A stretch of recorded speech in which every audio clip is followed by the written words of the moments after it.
Of course, you feel crazy, desperate, in a way that comes out as demanding and rigid, or too controlling, or needy, or opinionated. You've been existing within an environment that has, one way or another, brought you to the end of your tolerance for the things that make zero sense relationally.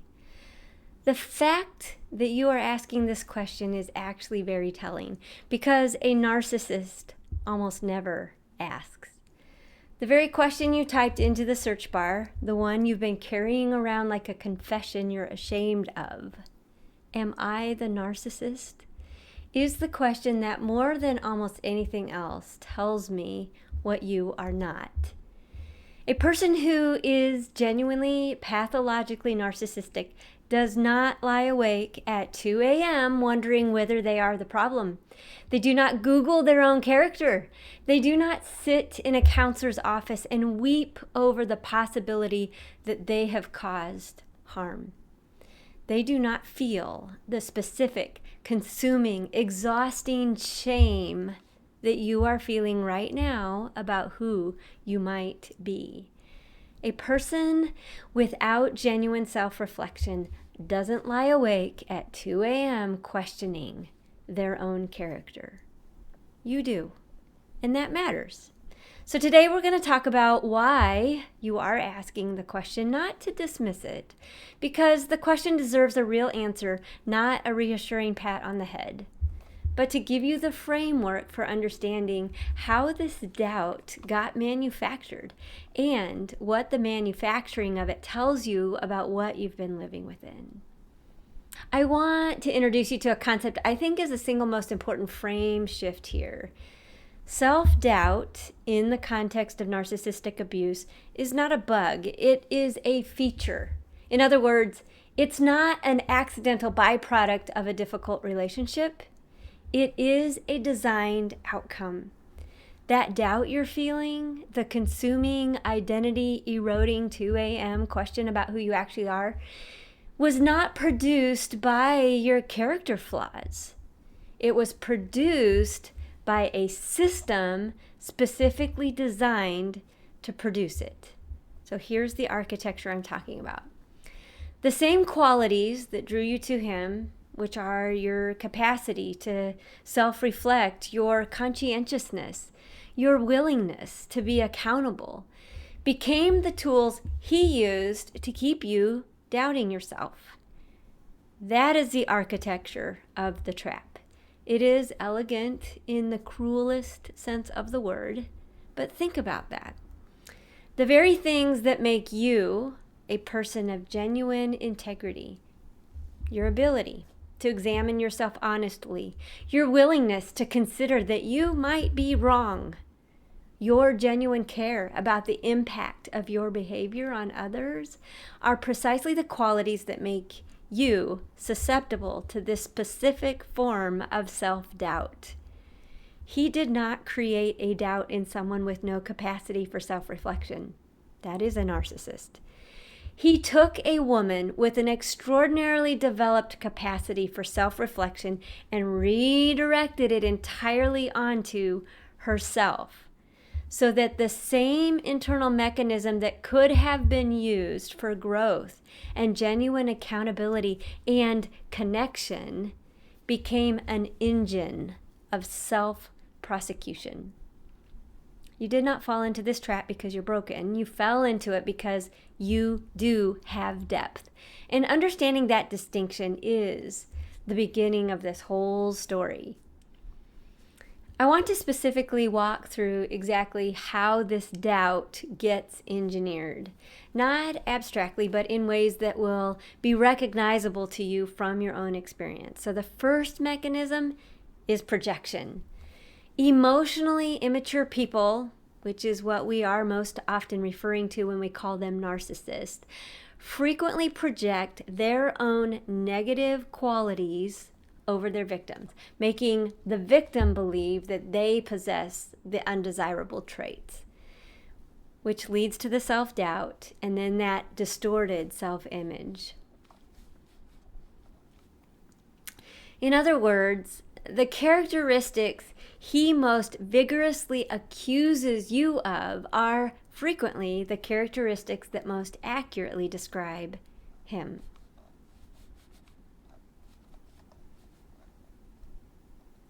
You are selfish. You are manipulative.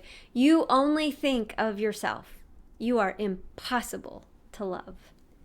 These accusations land with particular force because they're delivered with absolute certainty by someone who presents as the aggrieved party. And over time, through repetition, through the erosion of your own reality testing with other people, through the cumulative weight of being defined in these terms by someone whose opinion you once trusted and leaned into, they begin to stick. Not because they're true, because you are a person who takes accusation seriously, because your conscience is functioning, because the possibility that you have caused harm is not one you dismiss automatically. It's because those things matter to you. And that genuine conscience, that real functioning, admirable moral seriousness is what makes the projection effective. Mechanism 2 is blame shifting. Every conflict, every concern you raised, every difficulty in the relationship, every moment where something broke between you ended with you holding the blame and the responsibility. Sometimes explicitly, sometimes through the Darvo mechanism we discussed a few episodes ago. Sometimes through the gradual, erosive effect of 1,000 small redirections that always, without exception, arrived at the same conclusion that the problem is you. The manipulation can make you believe you are responsible for the dysfunction in the relationship. And then as a result, you may apologize repeatedly for your outbursts, internalizing the blame even when you were provoked into reacting. The self-blame erodes your capacity to understand yourself over time. And then over the years, and this is important, the word years, over the years, blame shifting produces a woman who has been so consistently positioned as the source of relational dysfunction that she has stopped questioning the positioning. She's accepted that assignment in essence. She's carried the responsibility to figure it out and to fix it. And when she sits in front of a search bar and types, "Am I the narcissist?" she's asking a question that's already been answered for her repeatedly by the person with the most to gain from her believing it. Mechanism 3 is invalidation as a sustained practice. Emotional abusers consistently invalidate the feelings and experiences of other people, their victims. They dismiss emotions, they belittle concerns, they mock vulnerabilities. This constant invalidation erodes the receiver's confidence in their own emotions and instincts. Here's the specific damage this does to the "Am I a narcissist?" question. A woman whose interior experience has been consistently invalidated, whose feelings have been routinely dismissed, minimized, mocked, or pathologized, does not trust her own read on things. Not just on external events, on her own self, too. She cannot access the clear, grounded, self-aware sense of her own character that would normally be available to her when she asks the question. Because the faculty she would use to answer it, her own emotional and perceptual intelligence, has been systematically undermined. So, she asks the question from a position of already having been told the answer. And she cannot easily access the counter evidence because the evidence has been planted and grown inside her, in her feelings, her perceptions, her sense of self. And she has been taught not to trust any of it. Mechanism 4 is the covert cluster contribution. For those of you who've watched my other recent episode on covert narcissism, you will recognize something here. The martyrdom, the victim position, the performed empathy, the quiet grandiosity, these behaviors produce a specific kind of doubt in the person living near them because covert behaviors are subtle. They are deniable. They do not have the obvious shape of something you could take to a counselor and say, see, this is what happened. And when you try to name them, when you try to articulate why you are struggling in a relationship with a person who, by the very external measure, seems to be trying, seems to be moving towards something, you come up against the limits of your own ability to prove your own experience. And in that gap between your experience and your ability to prove it, the question rises. Maybe the problem is me. Maybe I am too sensitive. Maybe I am misreading things and blowing them completely out of proportion. Maybe I am the one who cannot be satisfied, cannot be grateful, cannot love correctly. That question is not, again, not evidence of your pathology. It's evidence of this mechanism working exactly as it was designed to do. So here's what the question actually tells you. Let me give you a different way of reading the question you came here with. Am I the narcissist? Here is what that question actually tells me about you. Not as reassurance, but as data. You have a conscience. A functioning, active, genuinely engaged conscience that takes seriously the possibility that you have caused harm. That is not a narcissistic trait. A pathologically narcissistic person does not experience their behavior as potentially harmful to others in a way that produces this kind of sustained self-examination. Their internal experience moves in a completely different direction. You have empathy. The question, am I a narcissist, requires the ability to step outside your own experience and evaluate it from the perspective of someone else. To ask whether your behavior, as experienced by another person, constitutes harm. That capacity for genuine, other-directed perspective taking is one of the core deficits in narcissistic pathology. The fact that you have it is significant. You are accountable. You're not asking this question to protect yourself. You're asking it to hold yourself responsible. That is the orientation of accountability, the willingness to receive a verdict that goes against you if the evidence warrants it. A narcissistic person does not genuinely open themselves to that verdict. They are never wrong. They manage the process to ensure a predetermined outcome. And you are here. You found your way to content about narcissistic abuse and coercive control. And the question you brought with you was not, how do I prove he is the narcissist? It was, how do I know I am not? That is not the question of someone with narcissistic pathology. That is the question of a person with an extraordinarily well-developed sense of moral responsibility who has had that responsibility weaponized against her. And here's the wider truth underneath all of this. Every single person carries the same God-given capacity and responsibility to think clearly, to reason honestly, to seek truth and wisdom, even when it costs something, to grow and to show up, governing themselves well in right relationship with the people around them. That's true of you.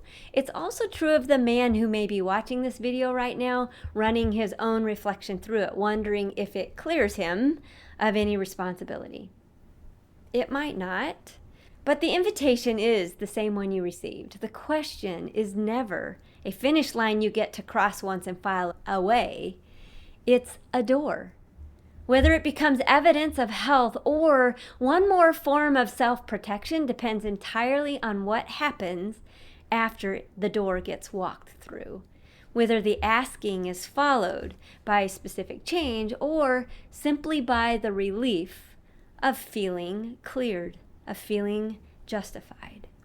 So now I want to talk about the antidotes, the tools for the person asking the question. Tool 1. Separate the question from the accusation. There are two different reasons a person might ask, "Am I the narcissist?" The first is genuine self-inquiry, a person examining their own behavior honestly because they want to grow and cause less harm. That's healthy. This is what people of genuine integrity do. The second is the internalization of someone else's accusation. A person asking the question not from their own genuine concern, but because they have been so thoroughly told they are the problem that the accusation has become the question they carry inside. I want you to sit with that distinction. When you ask yourself this question, where is it coming from? Is it arising from your own observation of your own behavior? Or is it the echo of someone else's voice, his voice, inside your own head? That distinction is not so easy to see, but it's worth looking for because genuine self-reflection and internalized accusation feel similar from the inside. They're both uncomfortable. They're both self-directed. They're both asking hard questions about your identity, who you are. The difference is the source, because one arises from your own moral compass. The other is someone else's narrative that has taken up a lot of residence in your interior life. Tool 2, take your conscience seriously, your own thinking and conviction seriously without making it a prosecutor. Meaning, your conscience is a gift. Your ability to examine yourself honestly is one of the most valuable things about you. It's not the problem. The problem is what's been done with it, the way it's been recruited into a process of self-prosecution that goes far beyond what any genuine accountability process would require. Genuine accountability asks the question, what did I do? What was its impact? What do I owe? What do I do now? Internalized accusation asks, what's wrong with me? Turning it inward, me. How broken am I? Am I fundamentally too much, too damaged, too unsafe to be in relationship with anyone? Those are completely different sets of questions. One examines a specific behavior. The other prosecutes a character, prosecutes the identity of a person. And if the voice in your head is consistently moving from the specific to the global, from I said something hurtful to I am a hurtful person, that is not your conscience at work. That is someone else's narrative running unchecked. Your conscience deserves to function. It's called to function, not just in service of his case against you, but as the work of your identity, your capacity to show up in the world. Tool 3 is use the pattern test, not the incident test.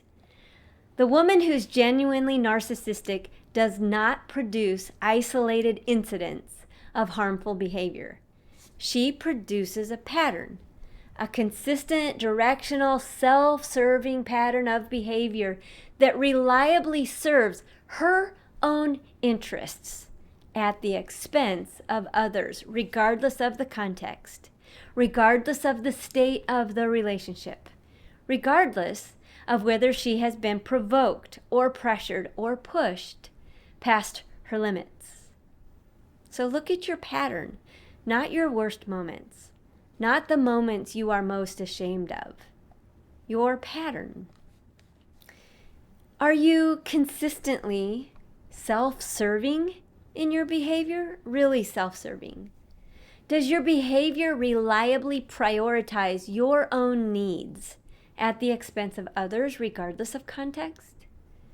Do you lack the capacity to genuinely consider how your actions land for the people around you? Or do you have a pattern of accommodation, of putting others first at your own expense, of managing everyone else's experience and thoughts before attending to your own, of suppressing your own needs, your own voice, your own limits in the service of keeping the peace? Because those two patterns are not the same. And the pattern you are living in is information, not definitive, not clinical, but real data about the direction of your relational orientation. Tool 4 is bring the question to a safe witness. Not him, not anyone in his orbit, not the pastor who has heard and leaned into his version, not the friend who is trying to be neutral, but a safe, genuinely safe witness. Someone who knows you, who has observed you across multiple contexts and relationships, and who has no investment in the outcome of answering the question. Bring them the question, not to get reassurance, but to get an honest external read from someone whose perception has not been managed. What do they see when they look at your pattern over time? How do they experience your character? Not in your worst moments, but consistently across the full range of what they've observed. That witness matters. Their answer, offered honestly, received honestly, is some of the most valuable data you could sit with right now. So here's the theological anchor that I love to give to every piece. And I want to bring faith into this specifically because for the woman of faith, the question, am I the narcissist, has a particular theological weight that I think secular content cannot fully address. You've been told, possibly by him, possibly by your church, possibly by the voice in your own head that has absorbed too much of someone else's theology, that your struggle is evidence of spiritual failure, your own spiritual failure. That a woman with a truly submitted heart, a truly sanctified character, a truly Christ-like spirit would not be producing this kind of relational difficulty. I want to offer you a different theological read on this. The fruit of the Spirit, love, joy, peace, patience, kindness, goodness, faithfulness, gentleness, self-control, those are not a performance standard that if you could do those things as a checklist that you've arrived. It's not a checklist against which your worst moments are measured to determine your spiritual status. It's the description of a life that's being shaped from the inside by the Holy Spirit who is after your heart. This whole context is about the Holy Spirit coming after your heart. And a person whose heart is genuinely being shaped by that Holy Spirit, who's genuinely growing in love and patience and gentleness, is also a person who will sometimes fail, who will react, who will say things she's ashamed of, who will have moments that, seen without context, look like the very things she is trying not to be. The presence of failure is not the absence of a genuine spiritual formation. But here's what I want you to hold. The question, am I becoming more like Christ? The genuine, humble, growth-oriented version of self-examination is not the same question as, am I too broken to be loved? God is not asking the second question. That question is not from him. And I am so glad that God is the judge of my heart. Not his verdict, not his narrative, not the accumulated weight of being told what you are by someone who needed to believe it. God's verdict on your heart is not rendered on the basis of your worst moments or by someone else's opinion. It is rendered on the basis of what he sees when he looks all the way in, past the reactions, past the shame, past the question you typed into a search bar at 2 a.m. And what he sees is not a narcissist. You came here with a question, and I want to answer it as directly as I know how. The fact that you are asking it is already your answer. Not because you can never be the problem, but because the specific, sustained, shame-soaked, conscious-driven 2 a.m. version of this question, the one that's been following you around like an accusation you cannot shake, that version is not your conscience doing its job. That version is someone else's narrative living in your interior life. And in the next episode of this series, I'm going to talk about the specific moments you are most ashamed of, the times you reacted in ways that scared you, the things you said that you are carrying. And we're going to give those moments a framework that's more precise, more honest, more useful than the one you've been using to condemn yourself with them. A couple of things I would love for you to check out in the meantime is our boundaries course. It's self-directed. If you're not excited about any kind of face-to-face action now, this is a perfect place to start. It's very deep. I will warn you that. But you can find that on the landing page for my boundaries course on my website. I'll also put the link below. We have the identity recovery groups as well, if you're a woman interested in doing this work through a group. And of course, one-on-one support at any time. All of these can be found and scheduled through our website at livefound.org. Find yourself to keep yourself. And I'll see you again in the next one.